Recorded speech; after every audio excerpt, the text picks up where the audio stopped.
If you enjoy Gaeilge Weekly, want to begin feeling truly confident speaking and using the Irish language, don't forget to become a Learn Irish Online member today. I'm not going to bore you with the details of it. The membership contains so much that we'd probably be here all day. What I am going to say is head over to patreon.com/Learn Irish Online and sign up for a free trial today. If it's not for you, you can cancel anytime, but last year 92% of all signups continued past their free trial because it immediately helped them with their confidence as Gaeilge. How? By getting them using the language from day one and not just teaching token phrases or outdated proverbs. So sign up today at patreon.com/Learn Irish Online or on the Patreon app to start speaking real Irish with real confidence. Hi folks, G-Eve, welcome back to the show. Fáilte last week on show. You're very, very welcome to episode number 143 of the show. Fáilte mór mílte romh, chuig EAGRÁN céad is a carcha trí den show. And thank you very much for spending half an hour with me. Míle buíochas as leabhar a chathú lumsa. I know you're busy. Tá sam gúil tú go nóthach. I know there's a lot of different podcasts out there. Tá sam gúil a lán podchrailtaí difriúla sin. So very, very grateful that you've chosen to spend half an hour with me. Tá mé anal bhuiach gohfuil cinenne déanta ad chun leabhar a chathú lumsa, and I'll try and keep you entertained as much as possible. Tá mé chun mo dhíthil a dhéanamh chun téanú cínsa gohfuil te seo símsúil agus simul, entertaining and also interesting throughout today's podcast. You're on full chraile inniu. Speaking about podcasts, ag labhairt faoi full chrailtaí. The theme or topic of the podcast today, on theme no on topic of winning leis on bud chraile inniu, actually comes from, or I was certainly inspired by another podcast I was listening to the other day. For me buganín spragu ó fud chraile eile around me ag éisteach leis an lá hana. And that was The Bookshelf with Ryan Tubridy. The Bookshelf let Ryan Tubridy, who was the Late Late Show host for years. I wasn't really too interested or taken by him when he was on the Late Late. Ní more an simam an nó ní raibh mé róthócha leis agus sesin ar an Late Late Show bliain tóhin. But I must say, Caith mé rá, the stuff he's been doing post the Late Late Show and post the whole RTÉ scandal, which we won't get into, gach rud ó bhfuil sé níos ag déanú i ní gach rud a tharla le RTÉ agus an Late Late Show. I'm really, really loving. And tá mé buint soir thanavas agus ceapam gohfuil sé gohíntaach the stuff on Virgin Radio in the UK, na rudí ar Virgin Radio sa richt aontia. But as well as that, Comala sin, and this kind of independent podcast he has, where he has a different guest on each week, being difriúil aige gach seachtain, and basically the guest has to pick out 3 or 4 books. There's different categories, the category difriúil, but it's normally a book that made you cry, a book that changed your life, a book that defined your childhood, rudí cosúil le sin. So basically, go bunasach books that were important to this person, leabhar a bhí tábhachtach don duine seo. And there's some really, really high profile guests on, I suppose. Presenting the Late Late Show for 13, 14 years, you get a lot of contacts. Bíonn do bailú alán saghálaí difriúla má tátu with a host there in Late Late ar fad trí nó ceithre bliain a déag. And he's had a few of the different Taoiseachs on, such as Micheál Martin, Simon Harris. He's had some of the big rugby players on, Donald O'Callaghan and Brian O'Driscoll. And actually the inspiration from today's show on Spragu on show inniu comes from the episode he did with Brian O'Driscoll. Tágann sé on EAGRÁN a rinne sé le bod, B-O-D, Brian O'Driscoll. And specifically a story that O'Driscoll was telling on the show, go háirithe scéal ará O'Driscoll ag instance ar an show. And I'll give you the start of the story. Tá mé chun tús an scéal ó thabhairt, Steve. And it goes back to the 80s when Brian was still in primary school. Téann sé ras siar ar na níd ag hochtaí agus O'Driscoll fós ar scoil. And he went in school one day. He had forgot his glasses, rinne sé dermot ar spéglín, so he couldn't see the blackboard. Ní raibh sé an chlár dubh eáil. And because of that, he had to copy off his friends via cópáilíano ó na chara. But the issue was he could barely even see the work that his friend beside him was doing. Ní raibh sé an fiú an obair a bhí a chara ag déanú díorchnach leis ní rá sé an obair sin eáil. And so they had this test or this kind of assignment bhí an scrúdú seo nó an obair seo ag agus an ládar gion the day after he came back in school and the teacher had corrected them. Bhí ceart chun déanta ag an múnsar, and this was quite a strict, serious teacher. Bhí an múnsar seo an a Jean agus an dáire and a bit cruel, really. But the other point is, on points Ella that's important, was Brian's auntie worked in the same school. The auntie no Driscoll ag obair sa scoil céine as a teacher, so she wasn't teaching Brian directly, but she was in the same school. Bhí siise sa scoil céine. So here's what happened next. Seo an chéad rud Ella a Harla the following day on ládar gion. Anyway, the next day he corrected it, and needless to say, it was appalling. It was all over the shop, and he told me to go into my auntie's class and show her the appalling work that I had done. And I was like, oh my God. So I went in kind of emotional to her. And anyway, she sent me back into my classroom, and he said, well, what did she say? And she said, well, she gave me a bag of sweets because my writing was so beautiful. Oh my God. I was like, it was one of the kindest things that actually anyone could have ever done. Wow, what a lovely thing to do. She just nailed it. She knew, she got it, and he couldn't say anything. So sometimes when you hear a story, and will sad orintha nor chlushin to scale, and it just makes you think, being to explainu on sin maryaler, well, it really moves you, affects you, impacts you, saying say lime, go more earth, and it's a reminder, miaru ata aun, the importance of being nice and the importance of kindness an tábhacht a bhain le bheith deas le daoine agus an tábhacht a bhaineann le Cineáltas. And when I was listening to this podcast, John, I think it was Monday evening, or Sunday evening actually, was he had a downy of bhí a géisteach leis an bud chraile seo. It was a real, wow, kind of stop you in your tracks moments, even though it's not that, incredible a story, that unbelievable story. Cinnach bhfuil an scéal chud dochreid a sin, no, cinnach gurn say meara alert, that it doesn't it's not a story filled with wonder or amazement or anything like that. It's fairly simple. Cigúil sé sách simply, it was really a reminder for me, Viaru Dumsa, how important it is to always remember to be as nice as possible as you can with people. Cigúil tábhacht agus atá sé a bheith chud deas mars féidir le daoine eile.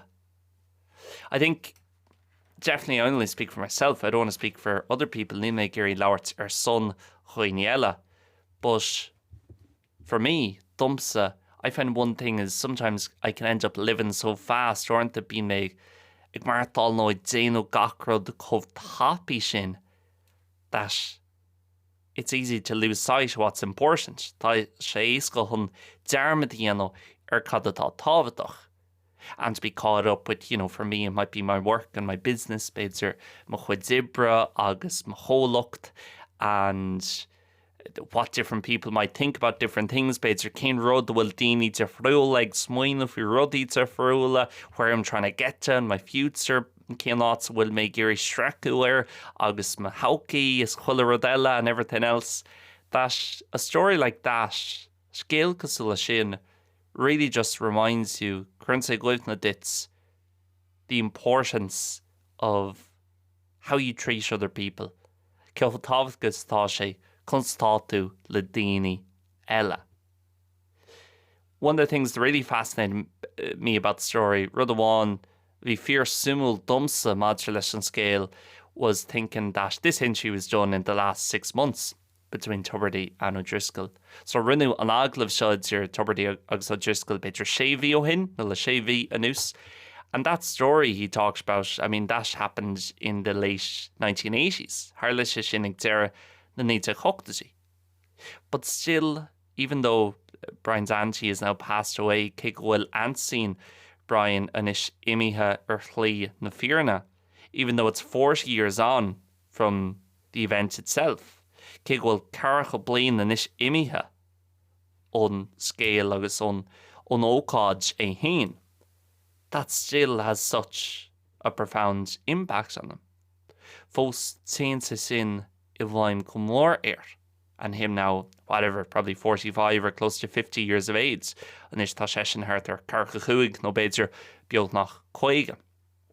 One thing that one person decided to do 40 years ago, rud amháin, or in the duine amháin, cinna chun é sin a dhéana carcha bliain ó hin, is still having an impact on Brian O'Driscoll today.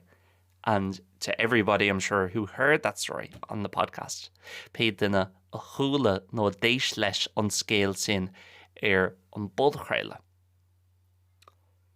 I think there's a lot of different ways to be nice to people. Tá an bailí de friúla an bheith deas le daoine.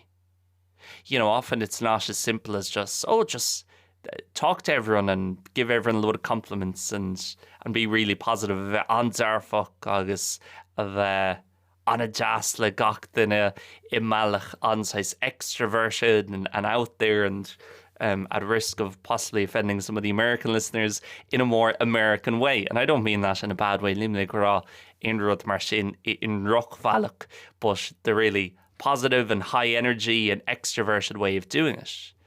But I think there's a lot of other ways. Tá an bailí eile chomh maith. And you know, sometimes it might be being nice with other people or beidir go muinneann sé le a bheith deas le daoine eile.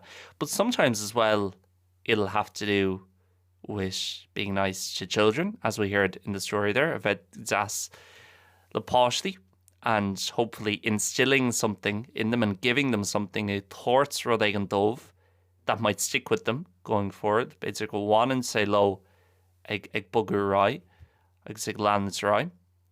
But sometimes as well, it can be being nice to yourself, a bheith deas látaín, which is maybe a bit tougher to do. Beidir sin rud atá níos deacra le déine.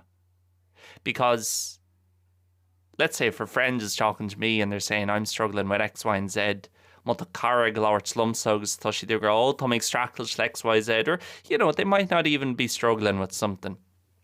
They might just be telling me about what they're doing in work or in sport or whatever. Beidir go bhfuil siad ag leabhart slum faoi pe rud ó bhfuil siad ag déanamh sa sport nó san obair. And I might say to them, well done, you're doing, like, don't forget, you're doing brilliant. Not in armid go to ag déanamh go héintach with these things leis na rudí seo. And you should be proud of yourself. But cheart it's a bheith bródúil as a tain.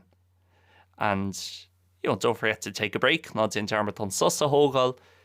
And don't forget to, you know, to give yourself a pat on the back or whatever it might be, pérod atá ann.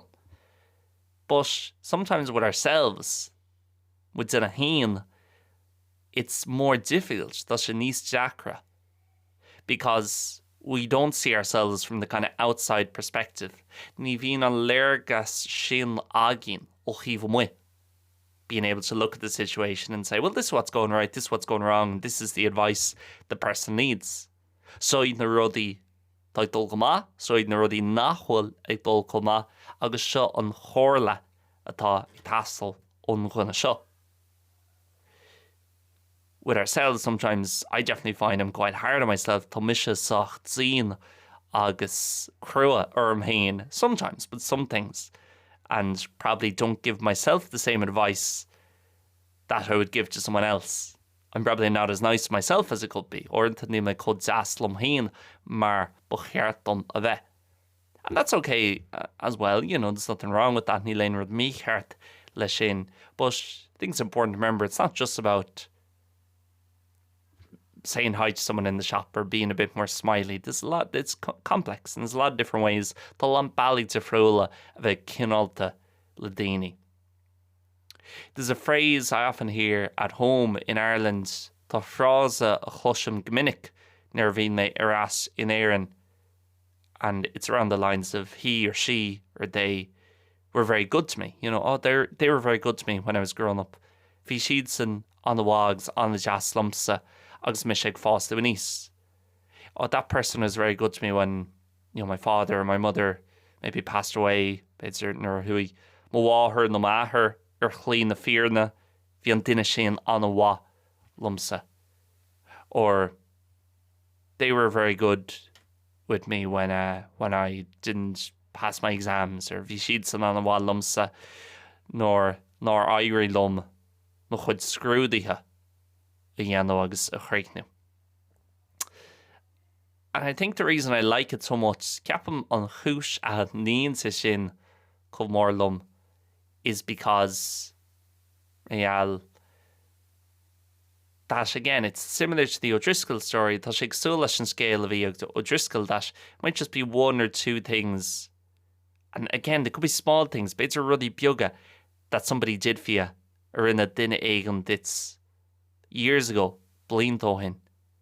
It might literally be writing a card or showing up to a funeral ag tacht chuig sucrods, even though they live on the other side of the country, cé ghfuil si there ar an taobh eile in tír.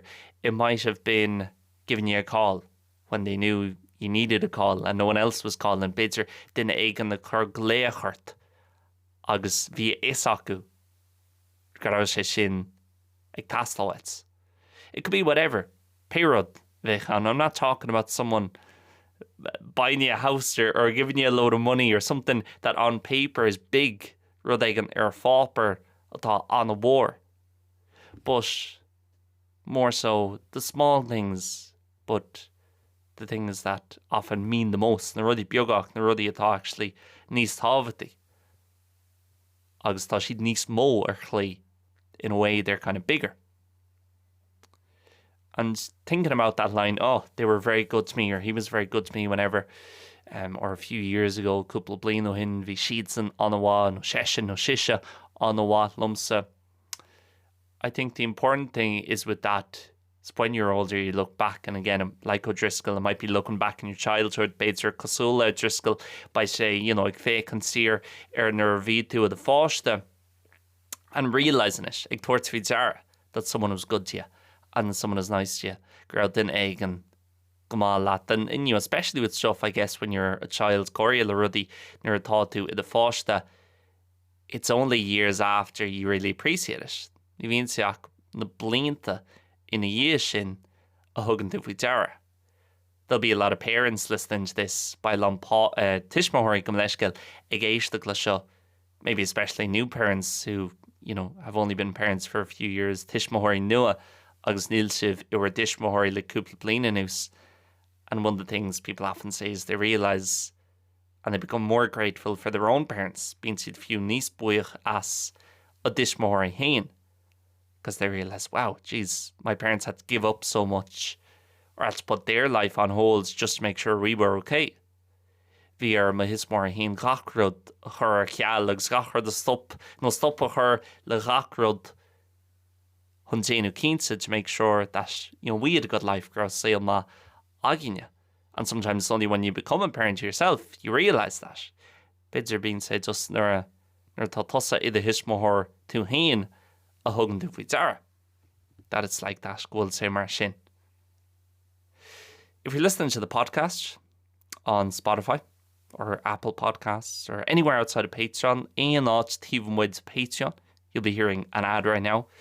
If you're listening on Patreon, there won't be an ad because there's ad-free access as well as 24-hour early access, as well as a PDF of all the most difficult vocabulary used in this exact version of Gaeilge Weekly, as well as a bonus episode once every month to the world's most listened to Irish language podcast, Gaeilge Weekly. That's all available on Patreon on the lowest of the 3 tiers. If you go for one of the higher ones, the LIO Gold or the standard LIO membership, you get even more, as well as all the Gaeilge Weekly stuff I mentioned. I'm not going to bore you with all you get because we'd be here all day. What I will say is head over to patreon.com/learnirishonline or go in via the Patreon app on your phone. Sign up for a free trial. Check everything out for a week. If you don't like it, don't continue. We don't want people paying for stuff they're not going to use over on the membership. If you do like it, stay with us and I guarantee it's going to be the most important step you will ever take in your life towards becoming a serious Irish speaker and finally making the progress you want to make in the language. Patreon.com/learnirishonline. Nerveen Misha explained, when I think of the nicest things people have done for me, or the things that mean the most to me, well, the Misha explained where na rudí is deise atá déanta ag daoine dumsa, and the things that have been more important for me, na rudí níos tábhachtí nó is tábhachtaí dumsa, again, they're not stuff that I guess on paper is very big or very game changer, I guess you could say. Like an Ahrian Ruddy. It's more so the personal stuff, Ruddy needs personal. Someone writing me a letter or a card, especially if it's handwritten, dinne ag scríobh beidir litzer nó chóirta domsa go háirithe más rud é goilte scríofa le lámh. That for me is a lot more important and there's a lot more value to it. Tá bhádí smó luach ag buint le sin agus tá sé níos tábhachtaí than if someone gave me a few €100 as a gift, or if someone did something again that maybe seems like a big deal, but if someone's heart isn't in it, Muna will creed duine éigean is sit ann. I don't see it as important, even if they have maybe whatever spent a lot of money or done something quite big for me. Má tá rud éigean mór déanta acu dom nó má tá airgid tugtá acu dom. For me, sometimes you don't know whether it's actually coming from the heart and it's actually something personal that they care about. Le rudí mar sin orintha níl sad, más rud é go dagan sé ón chraí, más rud é go bhfuil rud pársanta I gceist dómh, then for me it becomes much more important, and that's what being nice is. Sin domsa cantá gceist le bheith deas le daoine and kindness, cineáltas. On the podcast, for example, last week we hit 500,000 streams, so 500,000 streams all time on Gaeilge Weekly. Chuirchmuid billion streams Gaeilge Weekly, which is quite cool, and I got one or two messages from different people I know or on Instagram. Daoine different their Instagram, no daoine bhfuil aithne who saying congratulations, I grow gorgeous. I would say it's not because I'm doing it, it's because of you guys listening. Tá sé sin mar gheall urbhse ag éisteacht.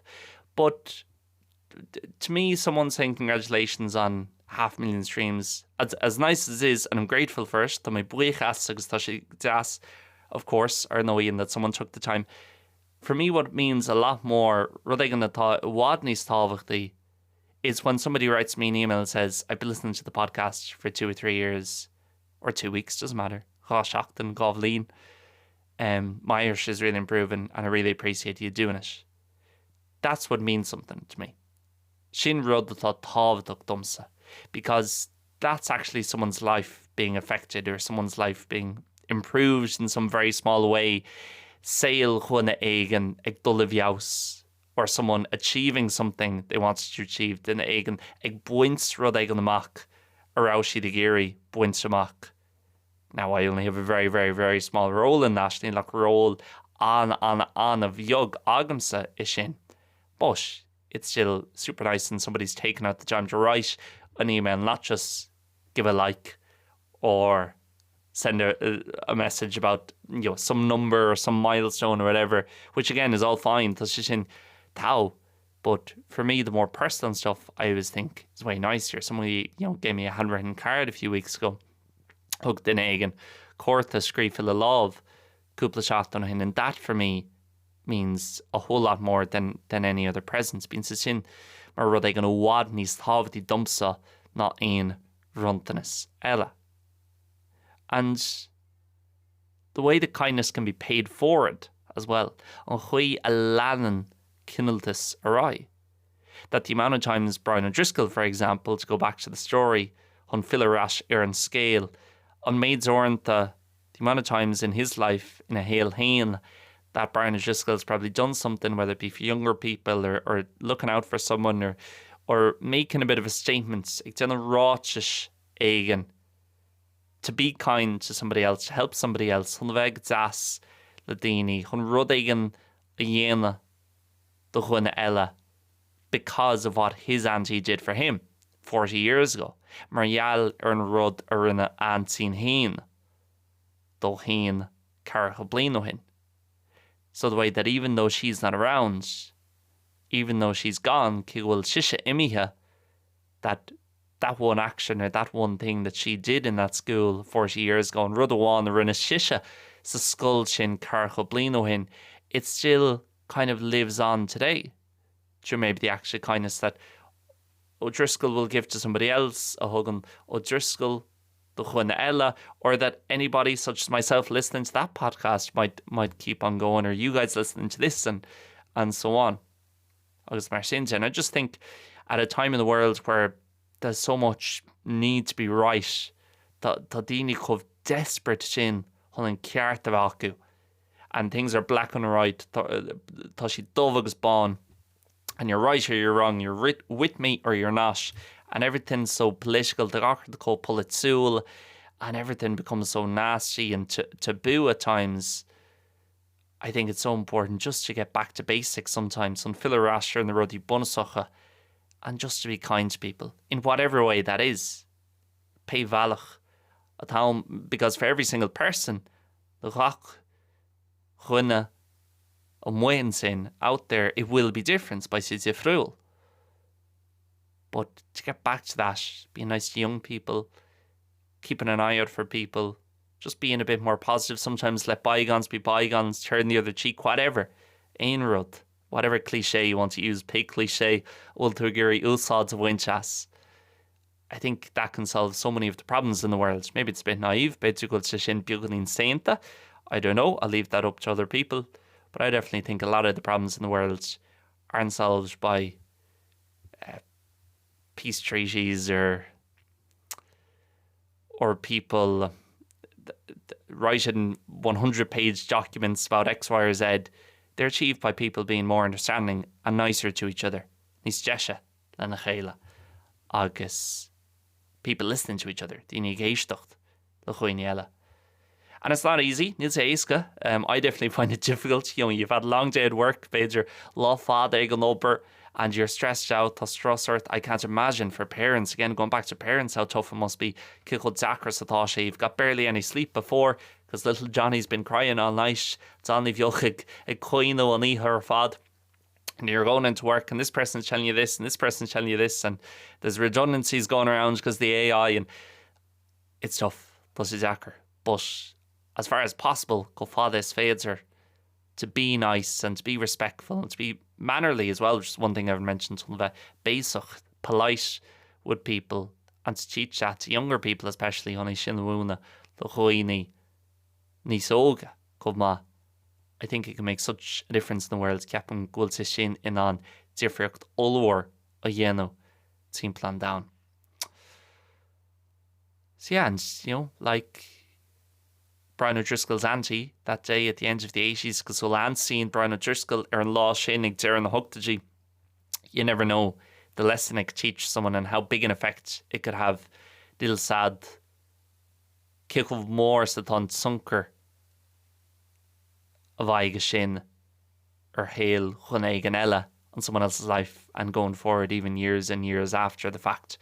Blinta is blinta in a year.